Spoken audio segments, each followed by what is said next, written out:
અમૃત પુષ્પ કેન્દ્ર રાજકોટ ઉમેશ કામરિયા. હવે આ બેન પોઈન્ટ કરાવવા તો આવતા જ ગોઠણના અને પગની તકલીફ હતી, પણ એને આજે કીધું હતું, આજે પહેલો જ દિવસ એક્યુપ્રેશર પોઈન્ટનો કર્યો. એને શું તકલીફ હતી અને શું ફાયદો થયો એના શબ્દમાં સાંભળી. તમારું નામ? ગામ?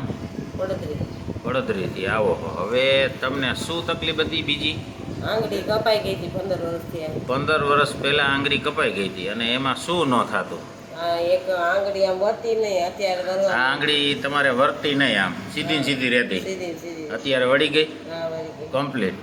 આ એક જ વખત આપણે એક્યુપ્રેશર કર્યું ને હા એક જ કમ્પ્લીટ. હવે હા એક જ પેલા અડતી નહીં ને, ના ના 15 વર્ષથી આ ખોઈટ હતી, હા આજે કમ્પ્લીટ થઈ ગયો. સરસ છે. બીજાને શું કહેવા માંગશો કે આ વસ્તુ કરાય તમારે તો એમ કંઈક પ્લેટો નાખી હતી ને કંઈક હાડકું ભાંગી ગયું હતું ને, દોરી નાશ તૂટી ગઈ હતી 15 વર્ષ પહેલા, અને 15 વર્ષથી આ તકલીફ હતી ને, હા 15 વર્ષ અત્યારે રેડી. હવે હા એક જ બીજાને શું કહેવા માંગશો? બસ આજ કરાય વગર દવાએ થઈ જાય. દવાઈ જય દ્વારકાધીશ. દ્વારકા.